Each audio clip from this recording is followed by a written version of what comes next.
Hello guys, how are you? The topic of the video today is what is the strategy of the toppers in the civil services और IAS exam. Okay, so toppers की strategy क्या रहती है IAS exam के अंदर, ठीक है। बड़ा इम्पोर्टेंट टॉपिक है, सभी इसको देखना चाहते हैं, सभी IAS टॉपर बनना चाहते हैं, IPS टॉपर बनना चाहते हैं, लेकिन प्रॉब्लम ये आती है कि किसी को पता नहीं है कि IAS टॉपर कैसे बना जाए। मैं आपको स्टार्टिंग में ये बताना चाहता हूँ कि IAS टॉपर बनना जो है वो इतना टफ़ नहीं है जितना कि सोचा जाता है, सिर्फ एक स्ट्रेटजी फॉलो करनी पड़ती है, राइट।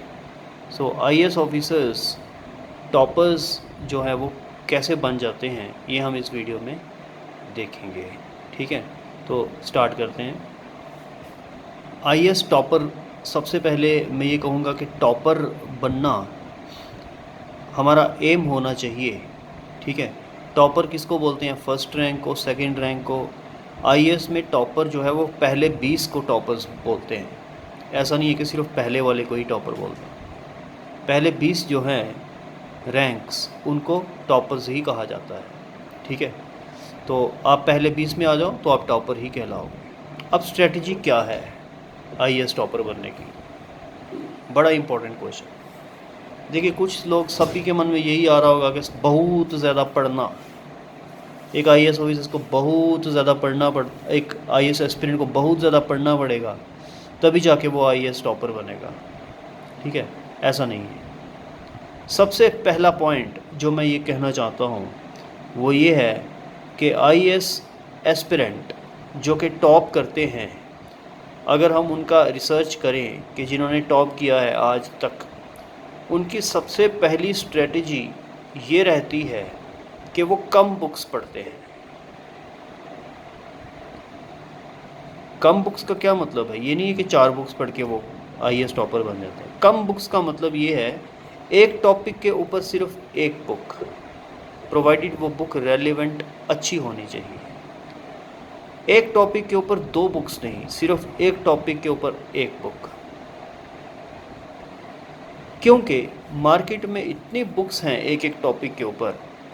अब नॉर्मली स्टूडेंट्स क्या करते हैं कि एक टॉपिक के ऊपर 15-15 बुक्स लेकर आ जाते हैं और कहाँ से क्या पढ़ा वो खिचड़ी बन जाती है, उनको कुछ याद नहीं रहता, बाद में सारा मिक्स हो जाता है, जम्बल्ड हो जाता है।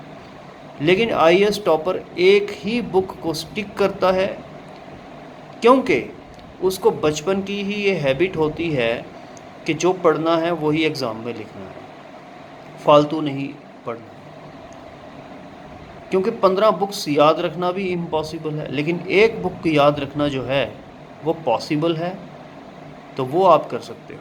लेकिन लोग क्या करते हैं, ज़्यादा मार्क्स लेने के चक्कर में ज़्यादा लालच करते हैं और 15 बुक्स ले आते हैं और ज़्यादा लालच के चक्कर में वो फेल हो जाते हैं। टॉप तो क्या करना, वो फेल ही हो जाते हैं, कंफ्यूज हो जाते हैं।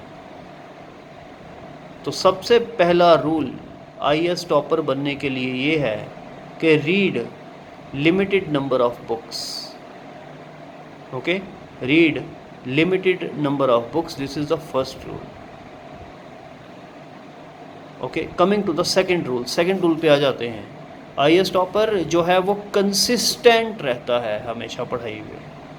ये नहीं है कि आज हमने 20 घंटे पढ़ लिया, कल 2 घंटे ही पढ़ा, परसों पढ़ा ही नहीं, फिर 30 घंटे, मतलब 30 नहीं है, 20 घंटे पढ़ लिया, तो ऐसा नहीं है।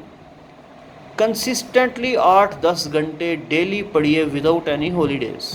ये मैं हर वीडियो में कहता हूँ, holidays you don't have to take. अगर कभी आप कुछ, भगवान नहीं करे, बीमार हो जाते हैं या वो कुछ अलग चीज़ रही, लेकिन डेलिबरेटली आपने हॉलीडेज़ नहीं करनी है कि मैं आज घूमने जा रहा हूँ, ऐसा नहीं करना है। 8-10 घंटे रोज़ देने हैं, एटलीस्ट 1 ईयर तक। बिल्कुल मुश्किल है, बट IAS के लिए इतना तो करना पड़ेगा। तो consistent study is a must. Slow and study wins the race is the rule, ठीक है। Coming to the third point, IAS aspirant जो टॉप करते हैं उनकी प्रेजेंटेशन एग्ज़ाम में अच्छी रहती है। हैंड राइटिंग लेजिबल, यानी कि इतनी अच्छी उनकी ऐसी रहती है कि जो पढ़ी जा सके अच्छे से एग्ज़ामिनर को। ये नहीं कि आपने मोती पिरोने हैं, ऐसा नहीं है, बट उतनी हो कि पढ़ी जा सके, ये ना हो कि वो समझ में ना आए। और प्रेजेंटेशन उनकी अच्छी होती है, वो चार्ट्स बनाते हैं, डायग्राम्स बनाते हैं, लेबलिंग करते हैं, जहाँ पेंसिल का यूज़ है वहाँ पेंसिल का यूज़ करते हैं, जहाँ पेन का यूज़ है वहाँ पेन का यूज़ करते हैं, फालतू का कटिंग नहीं करते। तो प्रेजेंटेशन वो अच्छी रखते हैं, राइट। पहला रूल कि वो जो है वो बुक्स लिमिटेड पढ़ते हैं। दूसरा रूल कंसिस्टेंटली वो तैयारी करते हैं। तीसरा रूल उनकी प्रेजेंटेशन अच्छी रहती है। चौथा रूल, अगर बाय चांस भगवान ना करे अगर वो किसी वजह से एग्ज़ाम में पास नहीं कर पाते हैं तो वो हिम्मत नहीं हारते, वो दूसरी बार दोबारा से एग्ज़ाम देते हैं और पास होते हैं, टॉप भी करते हैं। अगर पहली अटैम्प्ट में वो फेल भी हो जाए तो दूसरी में वो टॉप करते हैं। नेक्स्ट रूल की अगर हम बात करें तो उनकी जो कंपनी है वो ज़्यादा नहीं रहती है, ग्रुप ज़्यादा बड़ा नहीं रहता है उनका। एक आधा फ्रेंड, एक दो तीन फ्रेंड रहते हैं और वो भी काम की बात करते हैं उनसे, और ग्रुप स्टडी करते भी हैं, कुछ नहीं भी करते हैं, ठीक है। काम की बात करते हैं, ज़्यादा टाइम वेस्ट नहीं करते। ग्रुप स्टडी का फ़ायदा ये है कि चलो कुछ शेयर हो जाता है इन्फॉर्मेशन, और कुछ नुकसान ये है कि टाइम काफ़ी वेस्ट होता है।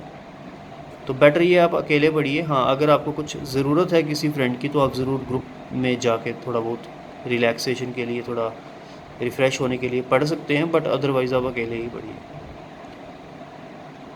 नेक्स्ट है जो उनका रूल, वो ये है कि ज़्यादा वो फालतू की चीज़ें नहीं पढ़ते। जैसे न्यूज़पेपर, ये नहीं कि वो पूरा दिन पढ़ेंगे, न्यूज़ देखेंगे तो वो पूरा दिन नहीं देखेंगे। हर काम वो उस हिसाब से करते हैं जितना ज़रूरी है। जैसे वो अगर 1 घंटा न्यूज़पेपर को देंगे, आधा घंटा टीवी को देंगे, बाकी टाइम वो तैयारी में देंगे, ठीक है। तो ये रूल्स को आप अगर फॉलो करेंगे तो आप आईएएस टॉपर ज़रूर बन सकते हैं। लिमिटेड बुक्स पढ़िए, कंसिस्टेंटली तैयारी करिए, अपनी कंपनी अच्छी रखिए, अकेले हो सकता है तो ज़्यादा पढ़िए, कंसिस्टेंटली पढ़िए, छुट्टी मत कीजिए। ये रूल्स अगर आप फॉलो करेंगे, प्रेजेंटेशन अच्छी रखिए एग्ज़ाम में, तो आप आईएएस टॉपर ज़रूर बन सकते हैं। आईएएस कुछ मुश्किल नहीं है, इसकी 3 स्टेजेस हैं, प्रीलिम्स, मेंस और इंटरव्यू। कुछ वीडियोस में मैंने बताया है स्ट्रेटजी कि मेंस की तैयारी भी कैसे करें, प्रीलिम्स की भी कैसे करें। वो आप यूट्यूब पे चैनल में नीचे स्क्रॉल करके देख सकते हो, फेसबुक पे भी नीचे स्क्रॉल करके देख सकते हो, आपको मिल जाएंगी, आगे भी आती रहेंगी। तो टॉपर्स के बारे में मैं यही कहूँगा कि जो मैंने कहा उन चीज़ों को फॉलो कीजिए। आगे और भी मैं टिप्स देता रहूँगा टाइम पे, आप वीडियो को देखते रहिएगा। तो इन चीज़ों को फॉलो कीजिए, आप आईएएस टॉपर ज़रूर बन सकते हैं। Thanks for watching.